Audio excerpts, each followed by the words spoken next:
So welcome to this video. In this video, we are going to discuss about business valuation. So we'll discuss about what is valuation. So valuation is an analytical process of placing a value on a company based on its assets, current and future earnings and cash flow generating capability. So we need to value a company's share so that we can decide on like buying the share or selling the share, or in buying a company or selling a company. So to do any of these things, buying and selling of a company or a share, we need to find the value of the share or the company. So to determine this value, we do a process. Okay, there are like various methods to find out the value, and once we have found this value, it is called as intrinsic value. So valuation is a process of finding out the price for a company. So in this slide, we look at why valuations are required.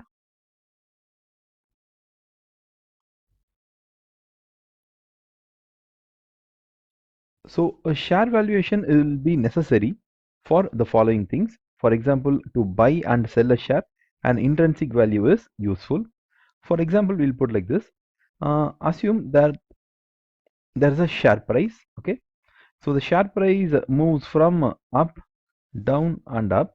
For example, the highest point of the price is 200 and the lowest is 50.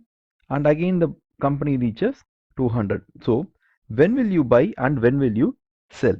So you can't tell like I will buy the share at 50 and I will sell the share at 200. That does not work, because you have to find out the intrinsic value of the company.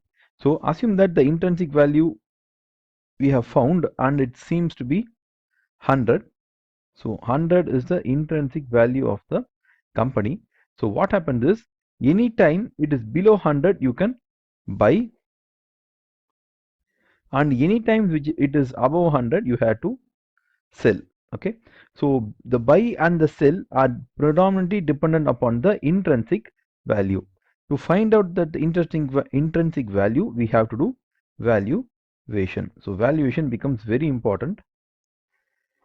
So the next one is merger with another company. So here what we try to do is, we assume that you are running a company. The company is called as ACO, and you want to buy another company. It is called as ZCO. So ACO, your company is a listed company, and ZCO it's a unlisted company.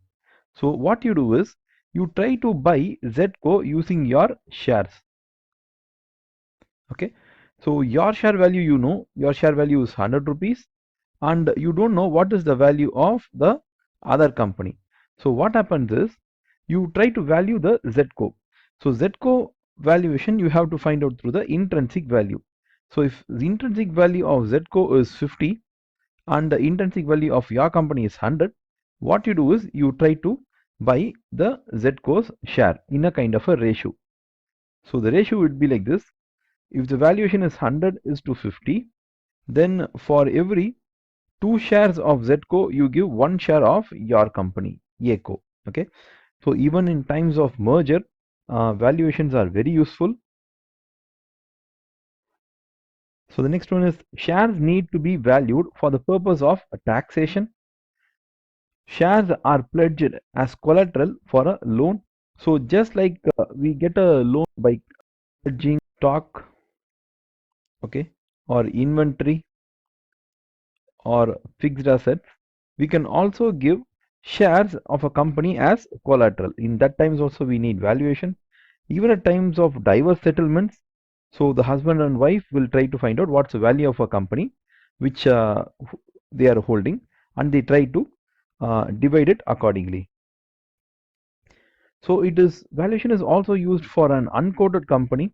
So we also saw an example in terms of the merger. So that was an example, but we can also apply it for an IPO or a private placement.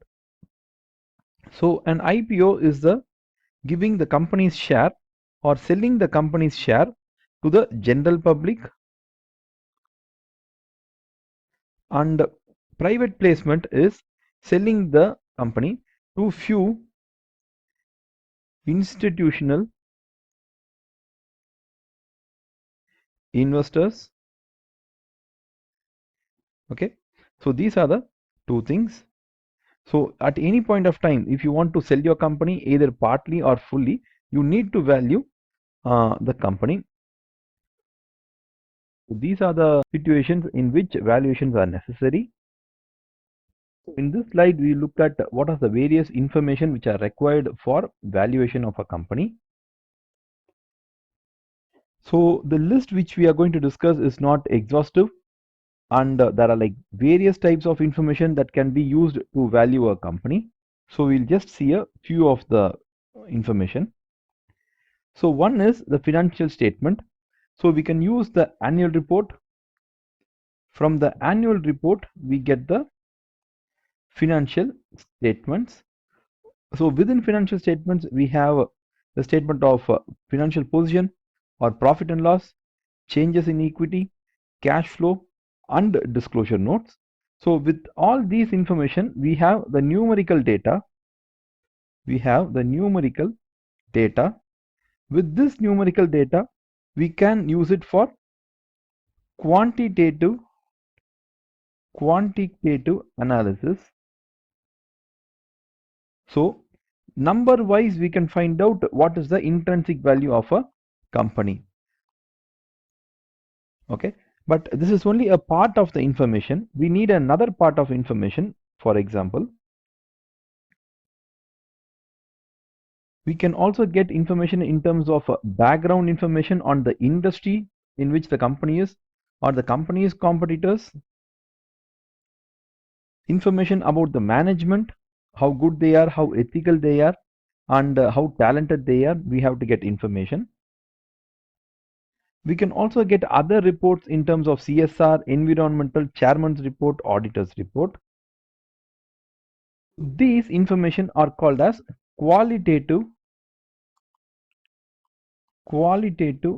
information. In these qualitative information, we cannot find out the intrinsic value. Okay, it cannot be found. But if you have quantitative, the qualitative adds much more betterness. So it both quantitative and qualitative gives you a better idea about the intrinsic value of a company. So in this slide, we look at what are the various methods which are available for valuation. So number one, we can use the market capitalization as a method. Number two, we can, based on the assets of the company, we can try to value the company. Three is discounted cash flow base. So based upon the cash flow of a company, we try to value it. Or income based method, based on the returns and income generated by the company, we can value them. And also based on the dividend, we can use the dividend valuation method. So these are the 5 methods which are there in your examination. But still in reality, there are like many methods which are available, and each method has its own pros and cons. So even in our exam, you have to remember like what are the pros and cons of each method, and where these methods can be applied, and for which companies it's like useful to apply. So you need to understand all those things. So we'll have a note. This is in terms of your examination. So this note is applicable for all the methods. If you are asked to value a business, check the wording of the question carefully to establish whether you are being asked to estimate the value of the business as a whole or a per share. Okay, so be very careful whether they are asking for the whole company or for a per share, which one they are asking. So be very careful with this. If you are asked, if you are required to value a unquoted company, okay, a unquoted company using a listed company, then take 50% to 60% of the resulting value for the unquoted company. So if you are using a listed company to value an unlisted company and you got used a method and you got a value, out of that value take only 50 or 60% and get the value for the unquoted company. Okay, so the question itself will mention whether it's going to be 50% or 60% value that has to be taken, or if the question is not giving you, you have to assume some number, okay, 50 or 60, and arrive at the value. So this is a very important note from the exam point of view.